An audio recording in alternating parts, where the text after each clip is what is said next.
Quería preguntarle a cada uno qué opinaban de ese fenómeno que está descrito en la descripción de la mesa, de esta mesa, que hablan del escritor, en el caso también de Daniel, además de escritor, fotógrafo, esa condición de personaje público, un poco de estrella de cine, un poco este concepto de que son una especie como de rockstar, ¿no? O sea, ¿cómo ven ese concepto del escritor que se convierte, para bien o para mal, en un personaje público? Juan, comencemos contigo. Bueno, yo creo que todo el mundo es personaje público, ¿no? Yo creo que lo que pasa con los escritores es que son extraños. Son seres humanos extraños, porque, por ejemplo, si tú tienes una empresa de venta de agua, es normal, la gente necesita el agua. De hecho, yo necesito el agua constantemente. O si tú eres un abogado, es natural. Un abogado es un tipo que resuelve pleitos, lindes, herencias, cosas concretas. Pero, ¿quién necesita un escritor? ¿Para qué sirve un escritor? Y es un tipo, además, que se lo toma muy en serio. Se levanta por la mañana y dice, Sergio Ramírez, nuestro gran anfitrión, se levanta a las 7 de la mañana y hasta las 2 de la tarde está escribiendo cuentos. Un día se encuentra en su casa de Mazatepe el vacío que deja el tiempo y hace un cuento extraordinario. ¿Quién necesita ese cuento? Y de pronto el cuento se te hace imprescindible a ti, que ni eres de Mazatepe, ni vas a ir nunca a Mazatepe, ni sabes quién es Sergio Ramírez, pero alguien te ha dicho, oye, lee ese cuento. Y tú lo lees y eso forma ya parte de tu vida. Y lo ha hecho un tipo innecesario. Y tú mismo eres innecesario como lector, porque si tú no lo lees, el cuento sigue existiendo.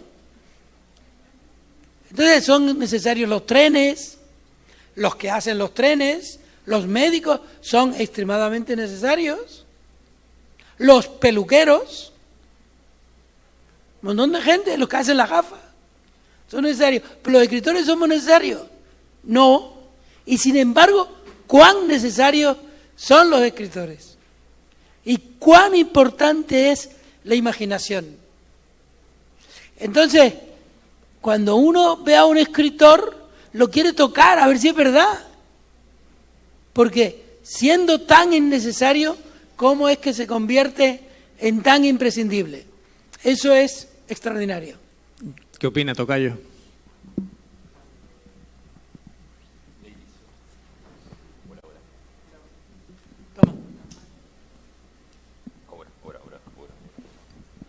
Hola. Buenas noches. Tocayo opina. Ante todo quería agradecer muchísimo esta invitación.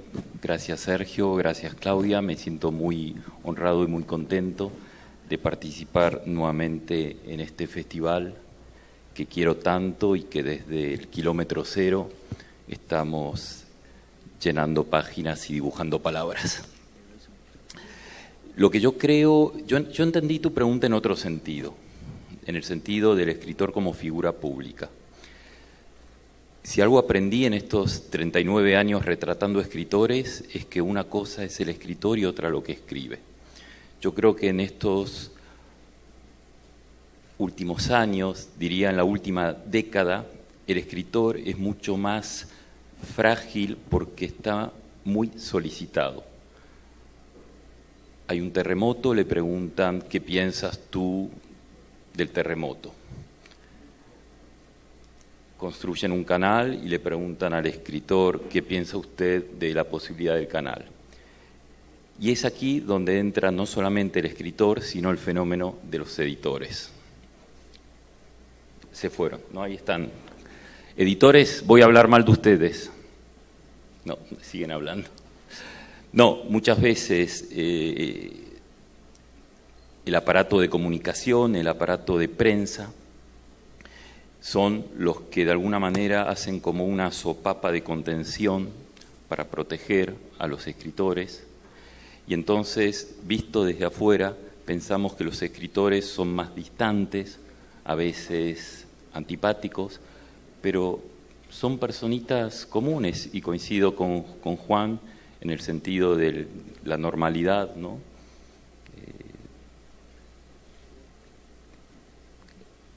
En resumen, creo que el problema no es el escritor en sí, sino todo lo que rodea a la figura del escritor. ¿Cuál es tu opinión, Berna? Yo niego la mayor, para poner una voz discrepante. No, estando de acuerdo, por supuesto, con lo que habéis dicho, pero yo creo que los escritores no son estrellas. ¿Quién considera un escritor una estrella? Uno va a la Feria del Libro de Madrid, donde dentro de...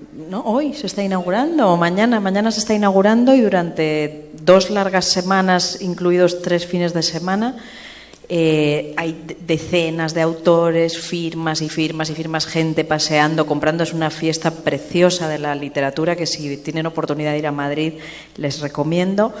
Pero las colas de los estrellas están en torno a los youtubers. Ahora mismo, lo saben los editores, el gran fenómeno editorial son youtubers que escriben un libro o alguien les ha escrito un libro. Y hay colas y colas con fans, mientras los pobres escritores de libros que han estado 2 años levantándose a las 7 de la mañana, bueno, pues llega una señora, llega su madre, su tía, llegamos los amigos, algún comprador, pero en general, cuando te sientas en una caseta, y esto le ha pasado desde Rosa Montero hasta, creo, Vargas Llosa, salvo que sea una leyenda, y por supuesto a mí, la gente se asoma a la caseta para decir: ¿tiene un Moby Dick que necesito para el colegio? Dices, pregunte a la librera, que yo estoy aquí para firmar, o no lo dices, ¿no? Pero yo creo que todos los escritores tenemos esa experiencia. Y afortunadamente, yo creo que no deben ser estrellas de cine ni de nada. Los escritores son grandiosos porque es verdad, han inventado un mundo, han inventado un universo. Yo, que soy periodista y escritora, es verdad que con la gorrilla de periodista escribes la inmediatez, pero con la gorrilla de escritor intentas crear ese universo que trascienda la mera noticia. Entonces, haces magia, pero afortunadamente yo creo que no hay estrellato. Por ejemplo, para los tres, ¿cuál fue la primera experiencia de conocer a un escritor, por ejemplo, en términos de asignación? O sea, los asignan a entrevistar a alguien, ¿no? ¿Y cuándo fue la primera vez que entrevistan a un escritor? En el caso de Daniel son fotos, a un escritor que admiran. Me explico, es decir, la primera asignación, que puede ser que sea un escritor que desconocían o no tenían ningún tipo de apego sentimental o de ningún tipo, y aquel que sí se enfrentan a su héroe o a su escritor admirado. Juan. Bueno, la verdad que al primer escritor famoso que yo conocí, pero que no entrevisté, fue García Márquez. Y fue curioso porque García Márquez era muy amigo de un señor que había trabajado en Tenerife, en una tarea burocrática, y que era el crítico de novela española en Ínsula. Se llamaba José Domingo. Y José Domingo era amigo, a su vez, de un gran maestro mío, Domingo Pérez Minic, que era un tinerfeño, miembro del Premio de la Crítica, crítico del periódico La Nación de Buenos Aires, de Ínsula, y autor de libros muy considerables de crítica literaria. Y era un autodidacta, por cierto. Y entonces yo iba a ir a Barcelona y don Domingo me dijo: ¿por qué no vas a ver a García Márquez? Y García Márquez entonces todavía no era tan espectacularmente famoso, aunque ya había escrito y publicado 100 años de soledad, y vivía en Barcelona, en la calle Caponata número 20. Entonces yo, como me solía ocurrir, con las entrevistas o con las visitas a la gente, porque yo era un chico tímido pero muy cumplidor, Entonces iba con mucha antelación. Entonces había quedado, pon tú, que a las 5 de la tarde en la casa de García Márquez. Llegué a las 5 menos 20 y daba vueltas hasta que fueran las 5. Entonces toqué el timbre y se escuchó una carcajada, que era que el timbre él lo tenía adaptado a una maquinita de risa, para que cuando ya entraras hubiera un clima de distensión, ¿no? Y entonces la verdad es que él era bastante tímido y algo muy, muy preguntón. No era un entrevistado fácil. De hecho, yo no fui a entrevistarlo, yo fui a verlo. Y a lo largo de mi vida sí le hice muchas entrevistas. Recuerdo que la última vez que lo vi en Barcelona, lo vi en México algún tiempo después, ya él estaba bajo los influjos de la enfermedad que le acompañó en los últimos años. Y estaba como muy entristecido, jugaba con migas de pan al final de un almuerzo en el que él parecía bastante ausente. Sin embargo, todavía tenía esos ramalazos de genio con los cuales acababa todas las conversaciones, siendo bastante lapidario, ¿no? Le dije, oye, Gabo, yo no quiero morirme sin hacerte otra entrevista. Dice, pues no te mueras. Era un tipo formidable. Pero la primera entrevista que yo hice así a una persona conocida, al menos en España, fue a Julio Caro Baroja. Yo tenía 18 años y era la primera asignación así muy seria que me hacían, y para eso mi madre me compró una ropa, corbata incluida, porque ella consideraba que eso era como si me fuera a casar. Y nunca me olvido de que fue la primera vez que yo pedí un autógrafo. Yo ya no pido autógrafo. Me parece que es una grosería que uno se sirva de su trabajo para presumir luego de haber conocido gente, ¿no? Pero le pedí un autógrafo y el viejo Caro Baroja, que tenía entonces 20 años menos que yo,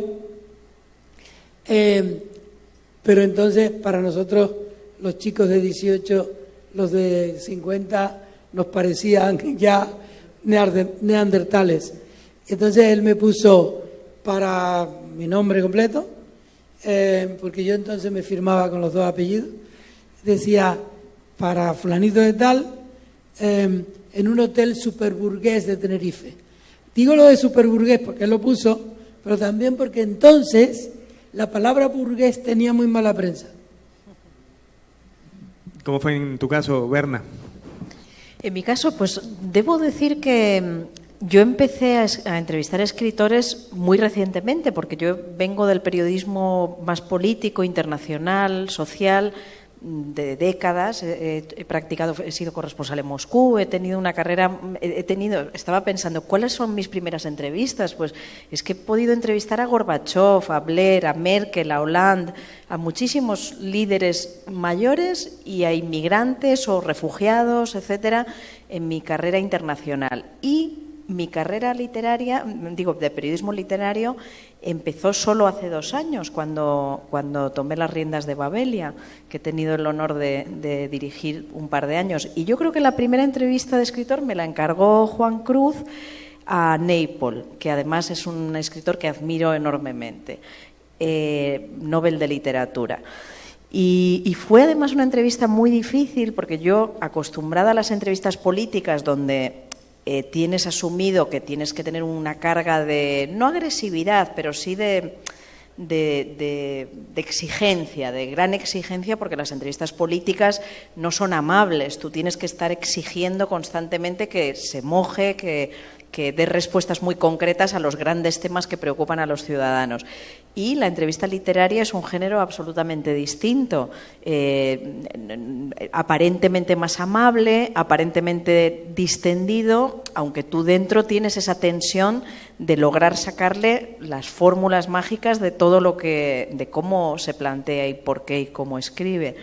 Y entonces esta con Naipaul era particularmente difícil porque él es muy conocido porque expulsa a los periodistas que no se conocen su obra o que, bueno, él es muy malhumorado, tiene muy mal genio. Además han salido 2 biografías suyas publicadas, de Paul Theroux y de Patrick French, creo que es, sobre su vida, y habían contado que había maltratado a su primera mujer, que era asiduo de las prostitutas, su mal carácter, en fin, que todo esto estaba precedido, esta entrevista, por unas biografías unos años antes en que su persona quedaba muy desfigurada.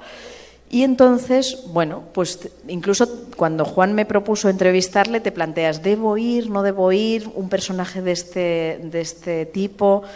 Y decidí, lo conté hace unos días en el taller, digo, pues claro que hay que ir.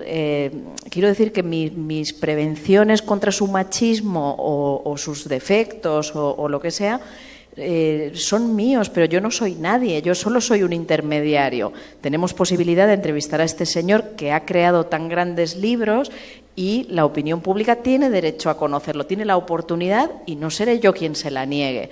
Otra cosa es la intención, otra cosa es la habilidad que yo pueda tener, mayor o menor, de sacarle de luego, más tarde, respuestas sobre esos temas, ¿no? Y bueno, además, el precedente era una entrevista de un corresponsal del País en Londres, que es legendaria por lo malísima que es, y lo digo con autocrítica porque se ha publicado en mi periódico, porque la primera pregunta ya fue, o sea, ¿es usted ese viejo gruñón del que todo el mundo habla? Y así todo fue a peor, ¿no? Le empieza a preguntar cómo es tan gruñón, le dice, pero si yo casi no he preparado la entrevista porque yo soy el corresponsal político. Error. Cada pregunta es un error tras otro, porque tienes que preparar bien una entrevista, tienes que leer su obra, tú no debes existir, el protagonista es él, tú no puedes ponerte a su altura, es él el Nobel de literatura, tú no eres nada, ¿no? Nada más que un intermediario. Bueno, y por resumir, iba con muchísimo miedo. Había leído muchas entrevistas en las que expulsaba a los periodistas, pero y empecé, fue muy difícil porque según empecé, yo la llevaba muy bien preparada. Bueno, y usted, por ejemplo, era sobre la India este libro, ¿le sigue doliendo la India como expresó tal y cual? Se quedaba así, decía, pruebe otra vez. Terrible, ¿no? O yo insistía con alguna pregunta, ¿relee sus libros? ¿Tengo que releerlos? Era así, ¿no? Y entonces los 20 primeros minutos, y teníamos 30, eran terribles, no salía nada de ahí, no salía nada. Y su mujer se estaba poniendo nerviosa y estaba al lado de él hasta que saltó y le dijo, pero cariño, así en inglés, pero lo traduzco, te está haciendo preguntas inteligentísimas y maravillosas, tienes que empezar a contestar. Y él, entonces, ella le puso en órbita y empezó a responder, y lo que no respondía él, lo respondía ella, y él asentía, ¿no? Asentía, entonces se convirtió en una entrevista fascinante, porque esa mujer me ayudó, porque él asentía y se mostró como un corderito, y el genio que expulsaba a los periodistas en este momento de su vida ya es un hombre que depende de su mujer, que se comunica a través de su mujer, y eso formó parte del relato de la entrevista. Bueno, perdonad que me he extendido un poco, pero quería compartir con vosotros que fue una oportunidad maravillosa. No, para nada, excelente. Dan.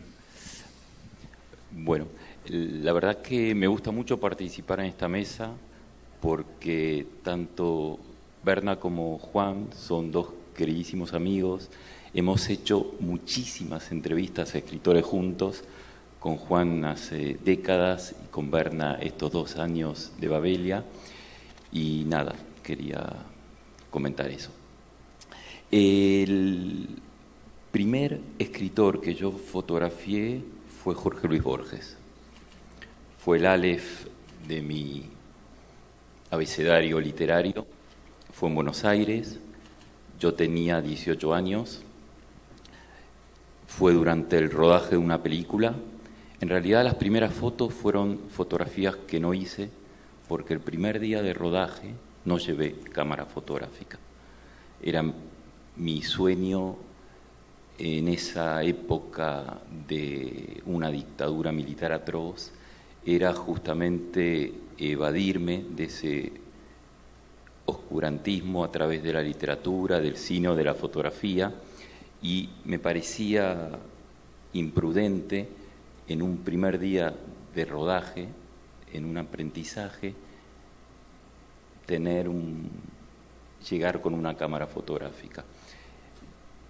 Primero por pudor y segundo porque tampoco tenía cámara fotográfica, solamente mi papá me la prestaba para ocasiones importantes. Afortunadamente se trataba de un documental, hubo un segundo día de rodaje y entonces ya sí le pedí a mi papá su vieja Nicormat y saqué sin saberlo los que serían las primeras fotografías de escritor. Pero es interesante cómo formulaste la pregunta, porque en efecto, si bien Borges fue el primero, no fueron las fotos del escritor que contaba más en mis geografías sentimentales, sí literarias, claro, fotografiar al gran Borges, imagínate, pero desde el punto de vista sentimental fue un año después. Yo llegué a París a los pocos meses de haber retratado a Borges. Vivía en una buhardilla, en un sexto piso sin ascensor. Había leído en tantos libros que así vivían los artistas, pero claro, sin ascensor. Era complicado, sobre todo cuando ibas a hacer las compras o te olvidabas algo. A los pocos meses de haber llegado a París me proponen hacer una exposición. Digo que sí, claro que sí.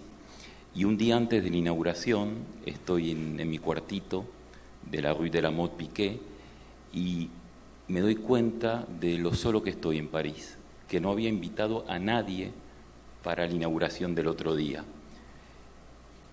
Entonces bajo los 6 pisos, cruzo el boulevard, entro al correo, abro la guía telefónica y empiezo a buscar A, B, C, Carker, Kir, Cortázar, Julio. Y este tipo era tan grande, tan generoso, que figuraba en la guía telefónica. Me olvidé un lápiz, no iba a subir 6 pisos y bajarlos, arranco la página, me voy a un teléfono y marco. Y me atiende un contestador. Entonces me da cosa y corto. Pero vuelvo a marcar y me vuelve a atender esa maquinita electrónica. Entonces cierro los ojos y le digo: hola Julio, me llamo Daniel, no soy nadie, nunca hice nada, pero mañana inauguro mi primera exposición y sería el chico más feliz del mundo si pudieras acompañarme. Te dejo la dirección, Julio. Y al otro día Julio vino.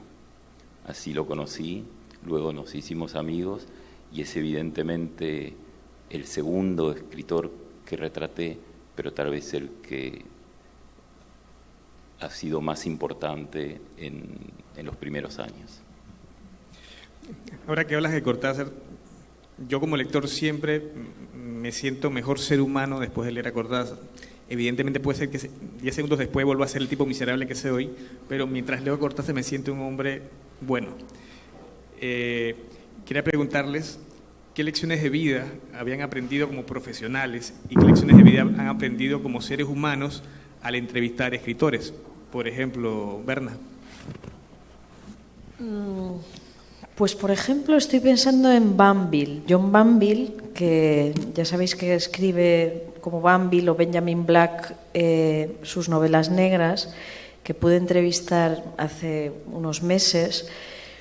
Y, no sé si puedo decir la fuente, Daniel, Pero alguien me dijo que el libro es La guitarra azul, un libro hermosísimo, escrito como Banville, es decir, no era novela negra, sino literatura clásica, y es un libro en el que hay una relación de adulterio muy sangrante, muy de utilización de un amante y de abandono muy crudo en el momento en que se conoce la historia. Es una historia sobre la miseria a veces del egoísmo de las relaciones, el egoísmo del amor, muy sutil pero al tiempo cruda, muy interesante. Y entonces un pajarito me dijo que Banville tiene 2 esposas, 2 mujeres, y que a veces va con una, a veces va con otra, vive con una, con otra, según los días. Entonces, por norma, como periodista, no me interesan las vidas privadas de los autores o de los políticos, salvo que estén en contradicción con algún principio que defienden, por ejemplo, en el caso de los políticos, o, en este caso, yo también me enfrentaba a esa entrevista pensando, ¿le pregunto, no le pregunto? Pero el libro era la oportunidad perfecta porque era un libro sobre adulterio y sobre alguien que tiene 2 mujeres. Y no solo eso, sino que hay un juego interesante porque este hombre tiene 2 personalidades. Es Banville y es Benjamin Black. Por lo tanto, también el juego literario está muy acompasado con ese posible juego personal. Y entonces, no de entrada, sino a lo largo de la conversación, que fue en una comida en un pub de Dublín, en un momento dado sí me atreví, porque estábamos hablando de adulterio del libro y dije, bueno, le quiero preguntar, si usted no quiere no me conteste, pero ¿es cierto que tiene 2 mujeres? Pues sí, y me lo contó. Y al término de la entrevista incluso me enseñó las fotos de unos y de otros, de los hijos que tiene con una, con otros, que si de lunes a tal está con una, el fin de semana con otra. Y yo luego incluso le repregunté, ¿lo puedo utilizar? No pasa nada, y lo concatené, digamos, con el sentido del libro. ¿Lecciones de vida? Obviamente no es una lección como para imitar, pero sí su honestidad, sí su capacidad para tratarlo de forma literaria y su honestidad al hablar de ello, reconociendo que hace daño, porque hablamos también del dolor que está en su novela, reconociendo la capacidad de hacer daño, pero reconociendo con honestidad una realidad que sin duda es difícil, pero está bien plasmada. ¿Y las lecciones de Daniel? Pues cada encuentro y cada nuevo encuentro es una lección. Es evidente que uno aprende de cada fotografía, de cada encuentro. Yo siempre intento escuchar durante los encuentros y sobre todo la primera vez. A tal punto que recuerdo la primera vez que fotografié a Paul Auster, o que no lo fotografié, era en un gran hotel de París, cada 20 minutos pasaba otro medio, y cuando me tocó a mí, esos minutitos de fotografía, estaba tan subyugado del personaje, de la calidad de su francés, de las cosas que contaba, que yo lo escuchaba, y él me miraba un poco sorprendido porque no hacía fotos, y en un momento me dice, no quiero ser desagradable, pero se le acaba su tiempo. Y le digo, no se preocupe, siga.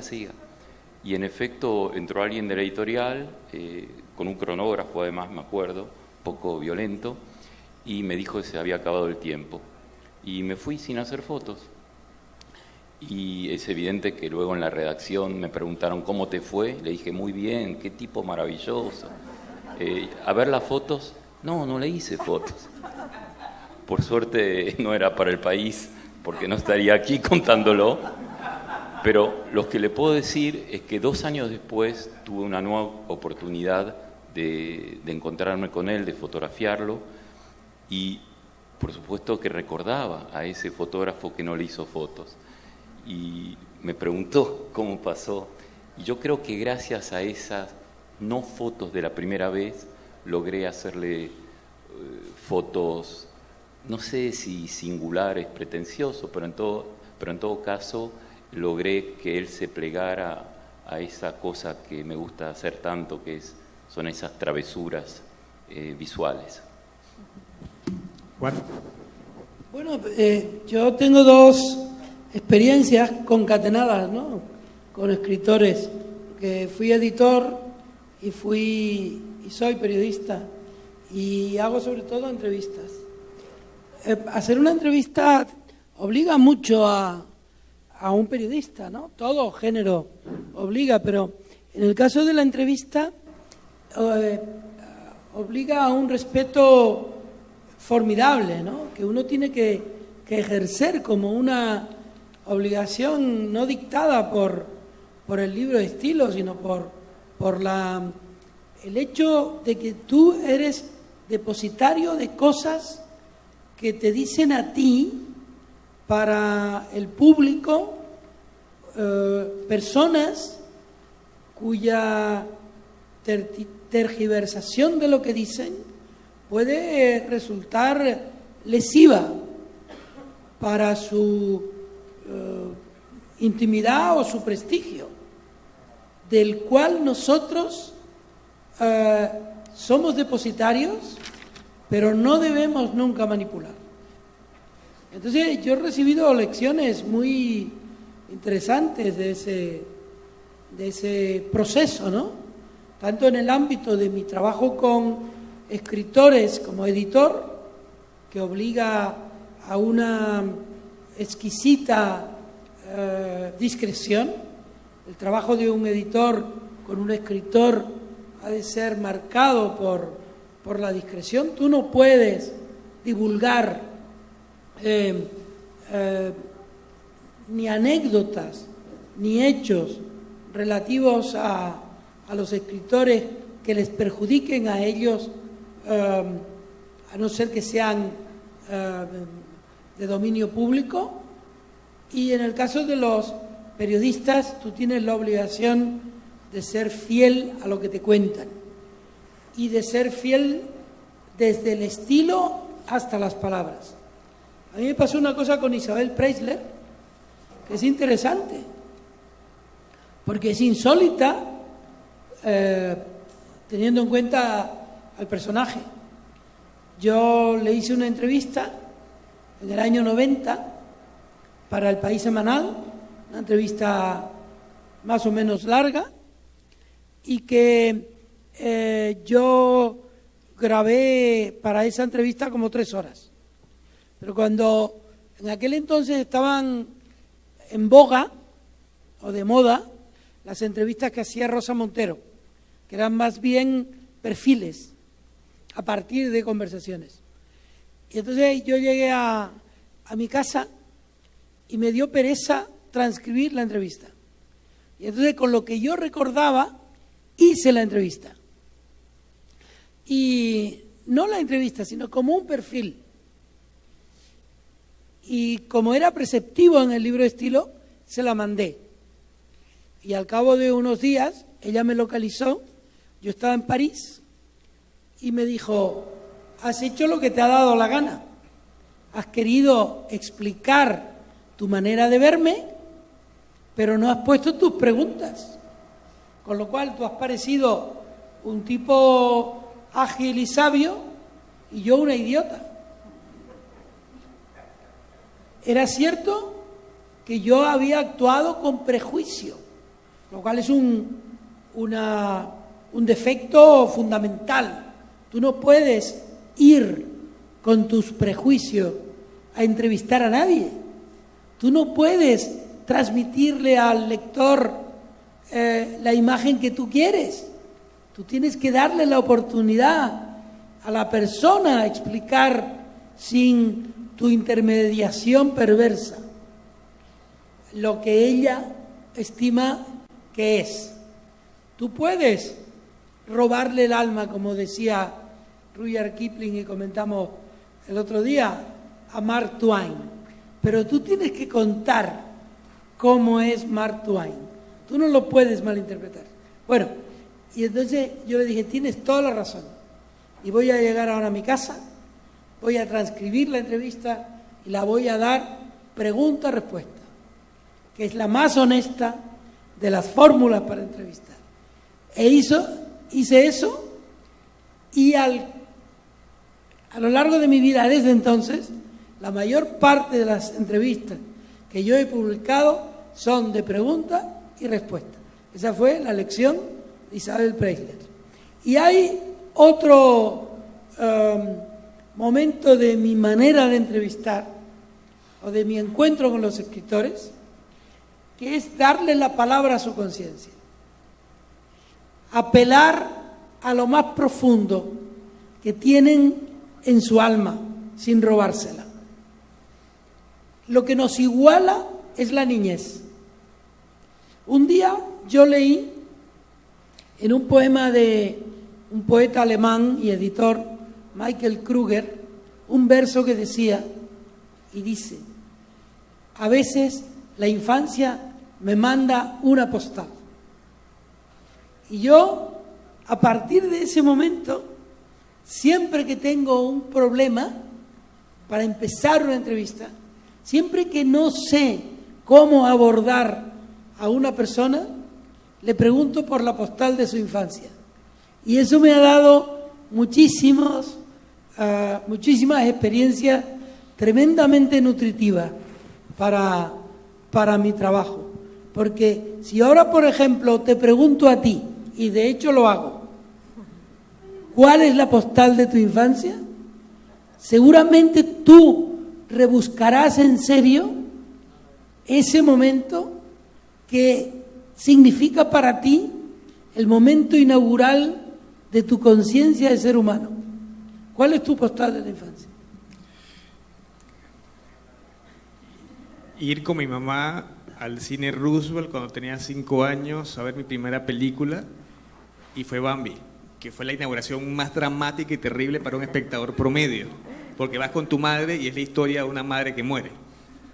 Pero a pesar de ese inicio tan trágico, pues el cine para mí es una pasión, pero esa es la postal más inmediata que tengo. Vamos a preguntarle a Berna. Creo que te la conté en el desayuno. ¿Te acuerdas? Cuéntala a ellos.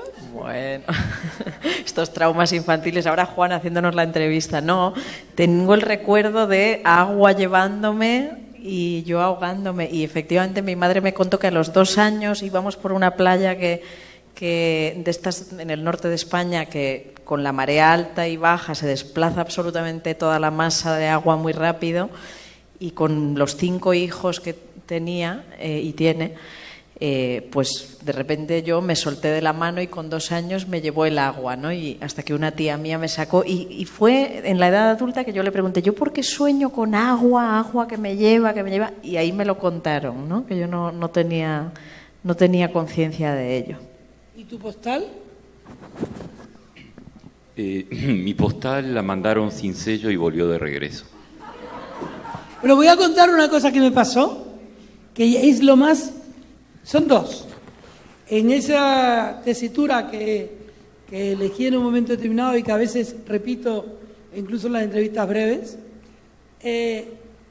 me mandaron a hacer una entrevista. Yo nunca he dicho que no a un encargo. Nunca.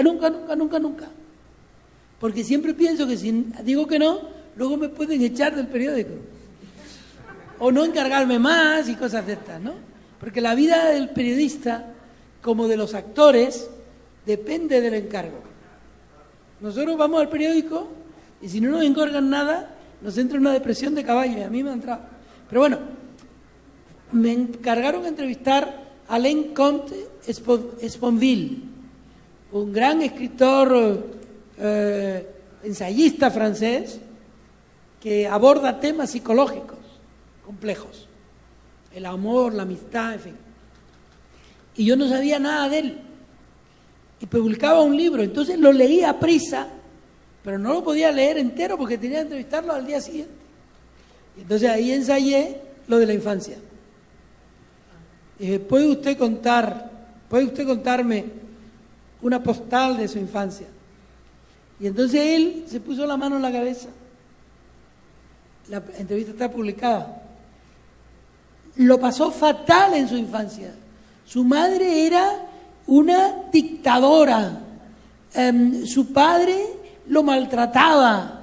Es decir, él que ha escrito sobre la felicidad, todo lo que le venía a la memoria era absolutamente infeliz. Y me pasó lo mismo con Paul Preston, que como todo el mundo conocía a Paul Preston, yo dije, otra vez la guerra civil, otra vez Franco, háblame de tu infancia. Bueno, aquello era un festival macabro, la madrastra, todo lo que tú te imaginas de la Cenicienta y peor. De modo que la vivencia, la experiencia vital que te da a hablar con otros es extraordinaria, porque todo el mundo tiene un alma que si tú la pulsas te da verdaderos tesoros, a veces oscuros.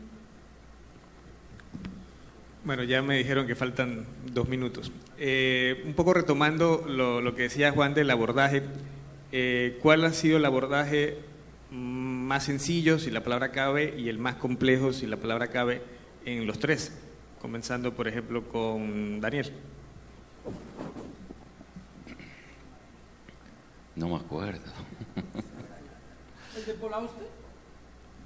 No, pero ese ya lo dijo, el chiste sí. Que diga otro.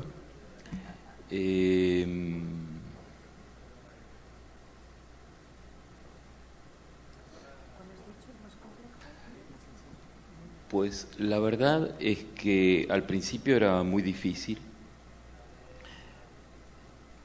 Al mismo tiempo era una época donde, insisto, los escritores estaban mucho menos solicitados y entonces eran más accesibles. Y con el tiempo, cuando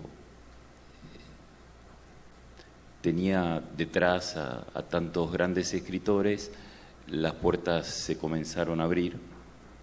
Y también es cierto que colaborar para un diario tan importante como El País te abre puertas suplementarias. Es natural que yo sienta una fascinación por aquellos escritores que no se dejan fotografiar. Antes comentabas de tu entrevista con Naipaul. Muy rápidamente, hace 5 años leí que en el Hay Festival de Gales iba a venir Naipaul. Y yo también lo admiro mucho, inclusive viajé a Trinidad y Tobago a hacer un reportaje sobre sus geografías literarias. Y entonces, como sabía que no se dejaba fotografiar, le escribí al director del festival, Peter Florence, para que me ayudara a tener 5 minutos con él.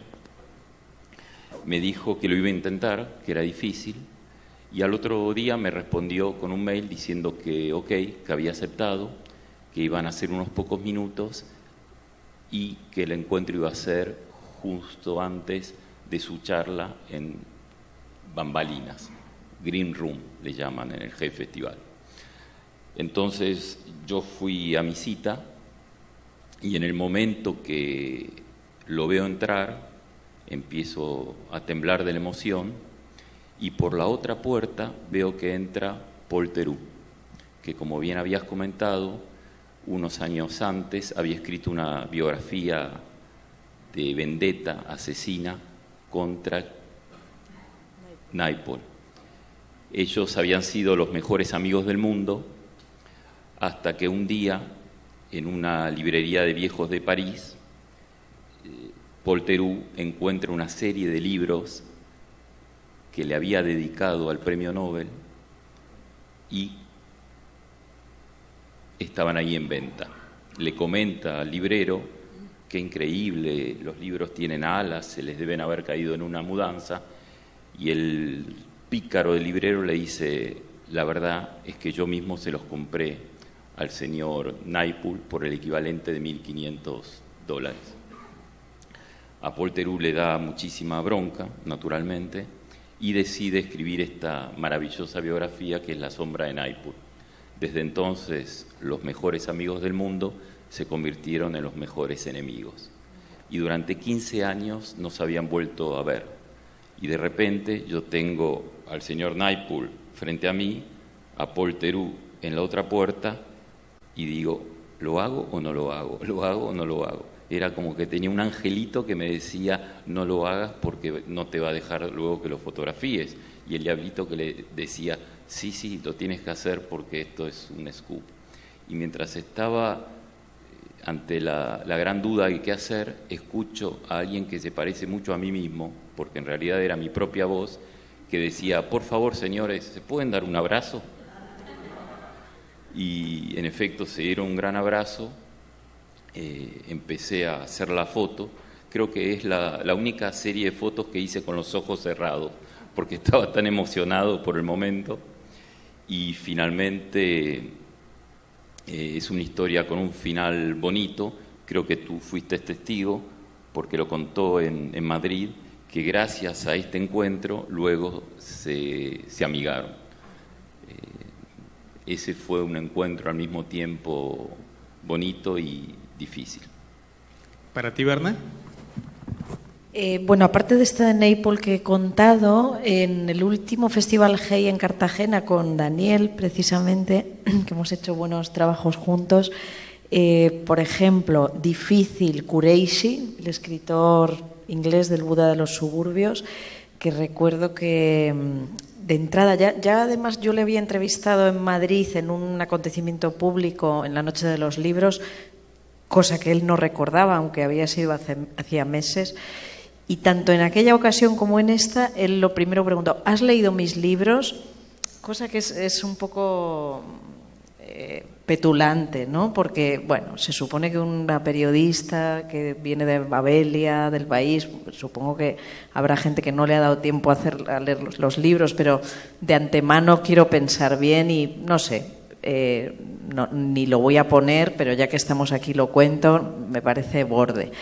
Y acto seguido, además, Daniel, que es tan amable como vemos, a mí el hecho de que yo soy escritora es un dato que no me gusta dar, pero él le dijo, ella también es escritora, que yo no quería decir eso, y él dijo, todo el mundo escribe.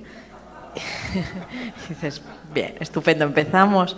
Quiero decir que son cositas que no las pones en la entrevista por lo que decíamos antes de que ese es nuestro trabajo, soportar las inclemencias de los personajes. Pero bueno, ya que me has preguntado, pues lo cuento. Y la más agradable, pues precisamente en ese mismo festival, que una entrevista que yo creía que iba a ser muy difícil porque era con Piedad Bonet, escritora, poeta colombiana, que ha sufrido el suicidio de su hijo con una enfermedad mental, un libro durísimo y bellísimo que es Lo que no tiene nombre, creo que se llama, y que uno dice, Dios, ¿cómo le voy a preguntar por este tema? Además, la entrevista no era sobre ese libro, sino sobre su antología poética que acababa de salir en Lumen, pero poco a poco ella misma, de forma muy natural, fue hablando de su hijo y fue tan agradable. Es una mujer que lo ha procesado, lo ha trabajado, ha hecho terapia a través de la literatura y lo compartió con los lectores y conmigo de una forma tan sedosa y natural que tengo muy buen recuerdo.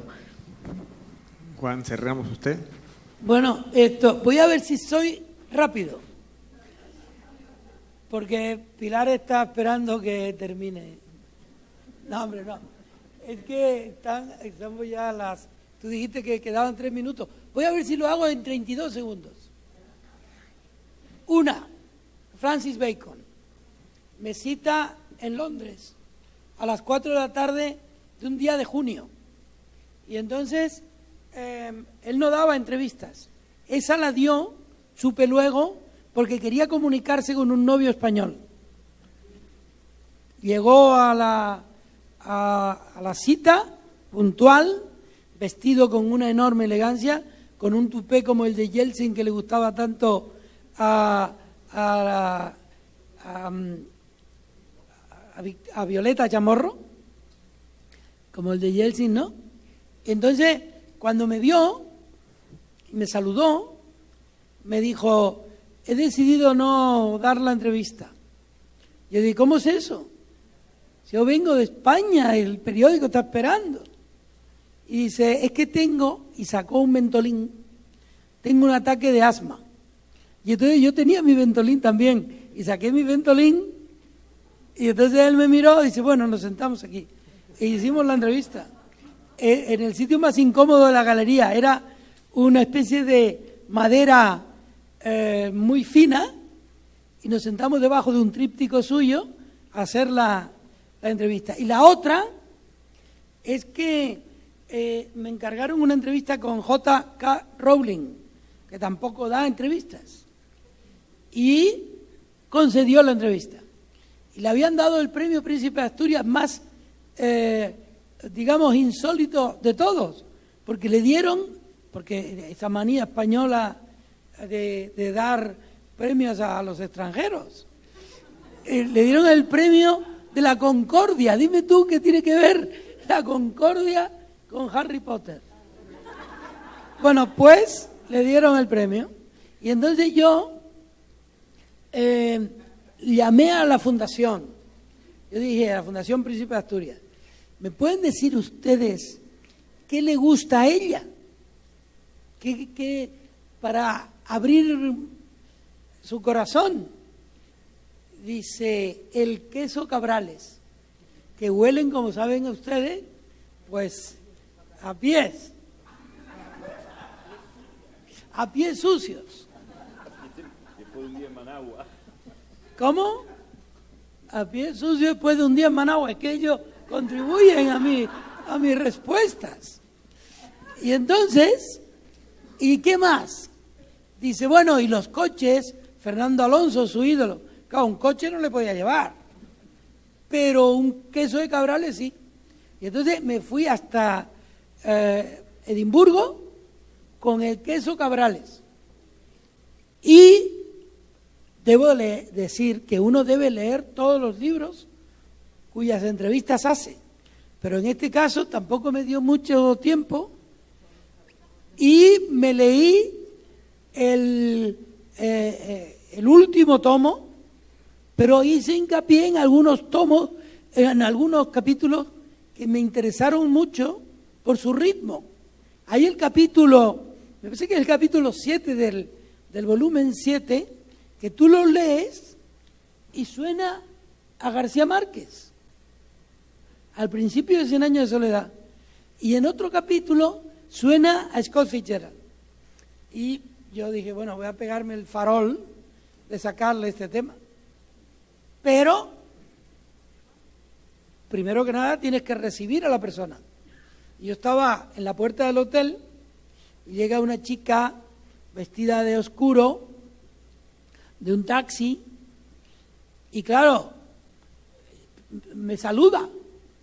Y a los ingleses, ni siquiera a los españoles, tú les escuchas la presentación y le entiendes.